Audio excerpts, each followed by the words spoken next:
제가 드디어 타보는군요. 그때 물론 잠깐 스펙터를 타보기는 했었지만 그때 타본 거는 진짜 그야말로 잠깐 테스팅을 위한 용도였고 한 바퀴 그냥 돌아보는 정도였는데 오늘 같은 경우에는 정말 오랫동안 가야 될 것 같다는 생각이 드는군요. 군산 톨게이트.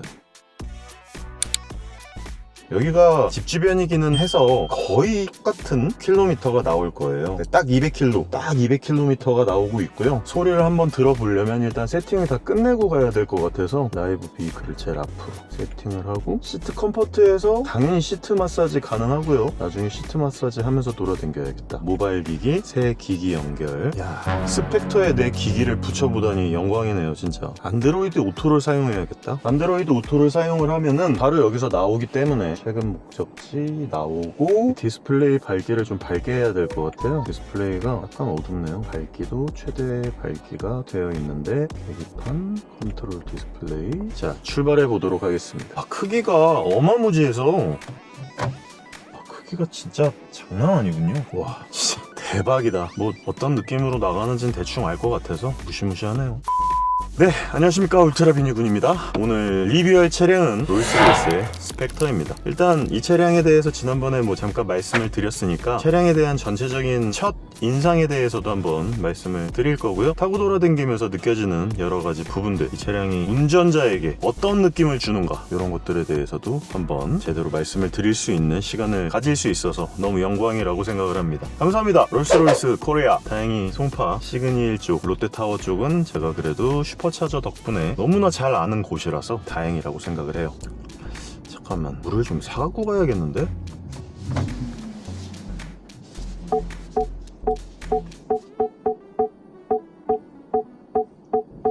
오케이, 물 좀 사올게요. 목 탄다.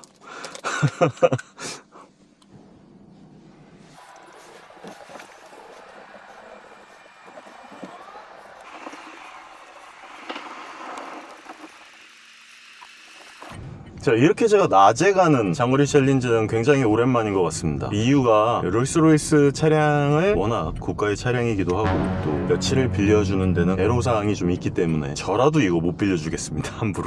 무서워 진짜. 오늘은 정말 목숨을 걸고 타는 장거리 챌린지라고 해도 과언이 아닌데요. 일단 장거리 챌린지는 장거리 챌린지고, 자, 지금부터 군산 톨게이트를 통해서 출발을 해서 갈 건데, 이 친구 같은 경우에는 지금 현재 115kWh 정도의 그로스 배터리를 갖고 있어요. 그러다 보니까 아무리 차가 3톤 가까이 나가고 저까지 탔으니까 3톤이겠네요. 그리고 파워가 세고 그런다고 할지라도 제가 봤을 때는 멀리 갈 수 있을 것 같거든요. 지금 420km로 갈 수 있다고 돌아다니기 시작하니까 바로 이렇게 찍히기는 하는데, 제가 봤을 때는 400km는 충분히 갈 수 있지 않을까 라는 생각이에요. 그래서 충분히 군산 톨게이트에서 왕복을 할 수 있을 것도 같은데, 계산하기가 좋게 결과값이 나왔는데요. 400.5km를 여태까지 달렸고요. 아직도 25% 이상 남아있습니다. 128km를 더 갈 수 있어요. 결론적으로 528.5km를 갈 수 있는 주행 가능 거리를 보여주고요.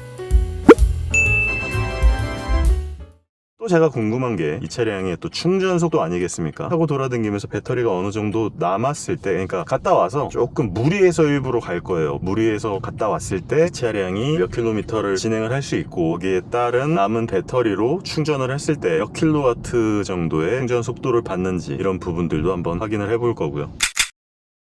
자, 지금부터는 이제 리뷰를 해볼 건데, 이 차량의 내외관부터 한번 말씀을 드리도록 하겠습니다. 이 차량은 무려 5.5m입니다. 5.49m인데 이렇게 큰 차량을 제가 타볼 일이 별로 없는 데다가, 물론 타본 적은 있습니다만 이렇게 세단 형식의 차량을, 이렇게 큰 차량을 탄 적이 별로 없죠. 사실 i7이나 벤츠의 마이바흐나 이런 차량들도 5.5m까지 막 되지는 않거든요. 물론 롱휠 베이스 같은 경우에 5.6m에 가까운 그런 친구들도 있기는 하지만, 일단 타고 돌아다니는 데 있어서 너무나 크기 때문에 거기에서 따르는 부담감, 이런 것들이 분명히 있을 것이라고 생각을 했는데, 뒤에 후륜 조향이 들어가 있어가지고 그다지 불편함을 느끼기에는 좀 어려운 것 같아요. 별로 안 불편해요. 앞에가 굉장히 길거든요. 물론 뒤에도 길지만 앞에가 정말 말도 안 되게 긴데, 정말 다행히 저 끝에 스피릿 오브 엑스터시가 있어가지고 차 앞쪽 전장 그쪽이 좀 가늠이 됩니다, 거리가. 그래서 이런 부분은 상당히 배려가 있는 거네.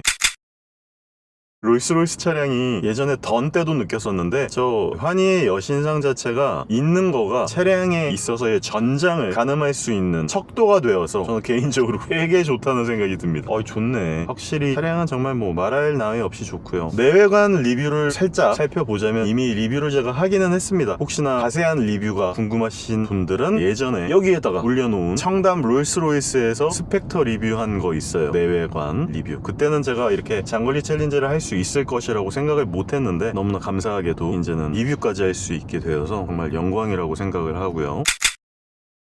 그리고 또한 이 차량은 거의 모든 옵션, 얘는 풀옵션이라고 하는 개념 자체가 좀 애매하기는 해요. 정확하게 얘는 VAT 포함해서 6억 2천 정도부터 6억 2,200만 원인가? 부터 시작을 하기는 하는데 이 정도의 옵션과 이 정도의 색상을 넣고 타려면은 7억은 충분히 넘지 않을까라는 생각이 들고요. 여기에 들어가 있는 모든 옵션 같은 부분들, 그리고 이런 내외관에 들어가 있는 가죽과 알루미늄 소재, 금속, 천장, 반짝반짝이는 이런 LED 같은 부분들, 이런 부분들이 진짜 너무 말도 안 되게 고급스러워서 할 말을 잃을 정도입니다. 여기에는 SOS 버튼이 있고요. 여기는 별똥별이 스타라이트를 껐다 켰다 할 수 있는 옵션이고요. 같은 경우에는 뭔가 내가 정적으로 그냥 별을 놔둘 거냐, 반짝반짝하게 할 거냐라고 하는 옵션 같아요. 이거 실내 내부 보면요, 진짜 만듦새가 말도 안 돼서 이런 차를 만들 수는 있구나 라는 생각이 들 정도고, 저쪽에 있는 스펙터라고 하는 오른쪽에 마치 디스플레이가 하나 있는 듯한 그런 쪽도 되게 별거 아닌 건데도 롤스로이스라서 그런지 되게 멋지고, 일렬로 쫙 펼쳐져 있는 디지털 계기판부터 메인 디스플레이, 안쪽에 있는 모든 금속같이 보이는 부분들은 진짜 금속입니다.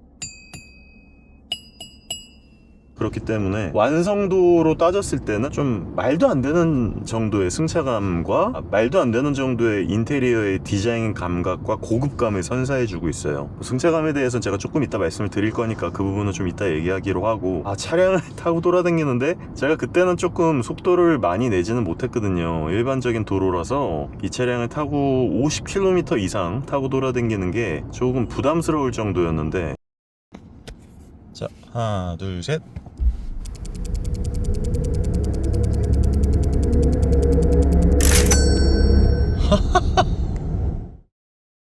얘는 지금 이렇게 타고 다니잖아요. 지금 속도를 살짝 내도 이게 거의 차가 멈춰있는 듯한 느낌인데, 거기에 이제 도로의 흐름이 있을 거 아닙니까? 뭐 밑으로 내려가는 저지대도 있을 거고, 다시 올라가는 고지대도 있을 거고, 왼쪽 오른쪽이 이렇게 틸트 되어 있는 그런 여러 가지 지형을 바탕으로 해가지고 댐퍼가 움직이는데, 에어 서스펜션이 움직이는데 진짜 요트를 연상하시면 될 것 같아요. 뭐 저도 고급스러운 개인 요트를 타본 건 아니지만 이렇게 잔잔한 물결을 이렇게 편안하게 쭉 이렇게 타고 돌아다녀 보기는 했었거든요, 배를. 근데 딱 그런 느낌이 납니다. 그러니까 이게 일반 도로의 노면을 타고 돌아다니는 그런 느낌이 아니야. 자, 이건 조금 이따가 승차감에서 말씀드리도록 하고, 이 외관은 트와일라이트 퍼플? 보라색인데요, 정말 말도 안 되는 그 보라색 외관의 버디 컬러에다가 보닛, 후드 쪽을 은색으로 마감을 해놨어요. 그러다 보니까 그냥 생김새로만 따지면은 압도되는 느낌이 있어요. 제가 아까도 롯데타워에서 딱 이렇게 나오는데 다 쳐다보더라고요, 사람들이. 그러니까 굉장히 외관적으로도 멋진 디자인인데도 불구하고 이 차량 자체가 갖고 있는 나름대로의 포스가 있죠. 이건 포스가 없을 수가 없기 때문에, 일단 실내외에서 보여지는 이런 압도적인 모습들, 디자인의 영역을 넘어선 좀 이런 압도적인 느낌이 있기 때문에 사람들의 어떤 시선을 볼 수밖에 없는 그런 것 같습니다. 내부의 디스플레이는 그렇게 크지 않아요. 그렇게 막 엄청난 디스플레이가 들어가 있지는 않습니다. 테슬라처럼 엄청나게 큰 디스플레이가 들어가 있다기보다는 오히려 이 송풍구의 크기가 오히려 훨씬 더 크게 느껴지는 그 정도 사이즈, 그리고 밑에 쪽에 느껴지는 이런 단축키의 느낌이라든지, 단축키 있어서 너무 좋다.